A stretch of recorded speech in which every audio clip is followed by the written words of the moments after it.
Olá, meu amado e minha amada. Quero compartilhar com você o texto que se encontra em 2 Reis, capítulo 13, a partir do verso 14, que diz assim: Quando Eliseu estava sofrendo da enfermidade da qual viria a morrer, Jeoás, rei de Israel, foi visitá-lo e chorou diante dele e disse: meu pai, carros de Israel e seus cavaleiros. Então Eliseu disse ao rei: pegue um arco e algumas flechas.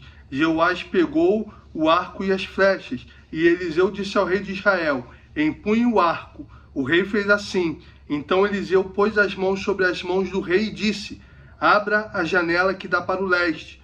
O rei a abriu. Eliseu continuou: atire. E o rei atirou. Então Eliseu disse: flecha da vitória do Senhor, flecha da vitória contra os sírios, você vencerá os sírios em Afeca, até acabar com eles.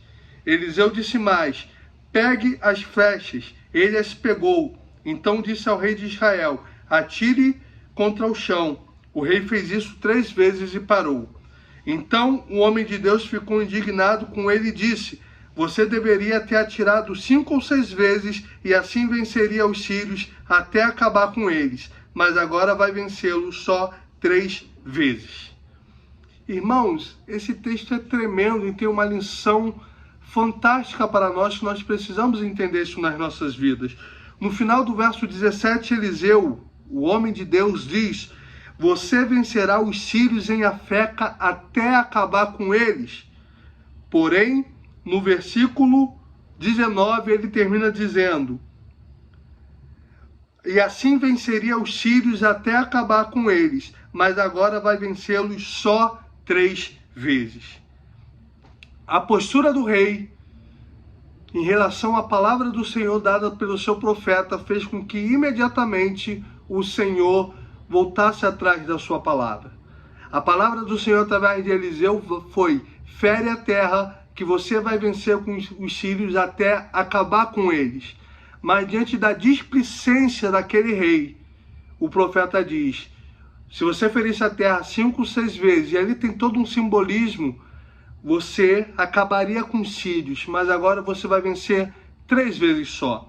Isso me lembra uma história maravilhosa que eu gosto sempre de reler, contada pelo Tozer, que diz assim: agora há pouco recordei-me uma história que me foi dita do jovem pregador escocês Robert Murray, por ocasião da sua morte. Disse que ele, no seu leito de morte, se não me engano aos 29 anos de idade, deixou escapar o seguinte desabafo: Deus me deu uma missão e um cavalo. Matei o cavalo, o que faço com a missão? Matei o cavalo. Essa é a sensação que temos quando descobrimos que, em alguma medida, nos fazemos responsáveis pelo comprometimento do grande e bem-aventurado plano de Deus para a nossa vida. Quando, por descuido, capricho, pirraça, mágoa, rebeldia, colocamos a perder a possibilidade de viver uma vida feliz, realizada, que verdadeiramente compense. Em lugar disso, o que geralmente fazemos? Matamos o cavalo, ou seja, comprometemos os processos todos que nos levariam ao gozo disto. Não consideramos com seriedade os resultados positivos e negativos para demérito nosso. Conclusão: ao final do curso, nos descobrimos frustrados com o resultado inevitável da nossa semeadura. Não nos enganemos, Deus não se deixa debochar. Aquilo que o homem plantar é exatamente o que irá colher, conforme diz Gálatas 6:7. Irmãos, a Bíblia está cheia de exemplos disso. Saul, Sansão, homens que foram negligentes com o seu chamado. Nós somos responsáveis, nós também fazemos parte, nós temos parte naquilo que o Senhor nos confiou, naquilo que o Senhor nos chamou para fazer e na maneira que lidamos com isso. Abraão estava pronto a sacrificar seu filho Isaque, e o anjo intervém e diz: para, Abraão, porque agora sei que temes a Deus, e por causa da sua obediência. E aí ele começa a fazer uma série de promessas e renovar as promessas feitas a Abraão. Deus aparece para Isaque e diz: anda na minha presença como teu pai andou, porque teu pai me obedeceu. Eu o abençoei, as promessas se cumpriram. Você precisa também andar na minha presença e me obedecer. Irmãos, eu estou cansado de ver pessoas chorando, reclamando de colher exatamente aquilo que elas plantaram. Elas plantam chuchu, elas regam chuchu e chega na hora de colher, elas se sentem desanimadas, elas ficam perplexas e tristes por colherem chuchu. Elas oram a Deus pedindo tantas coisas quando elas são as primeiras a reclamar e a atrapalhar e a se colocar contra as suas orações. Elas oram pedindo a Deus chuva e saem de casa com óculos de sol e sem levar guarda-chuva. Elas oram pedindo algo, mas as suas atitudes são totalmente contrárias àquilo que elas pedem.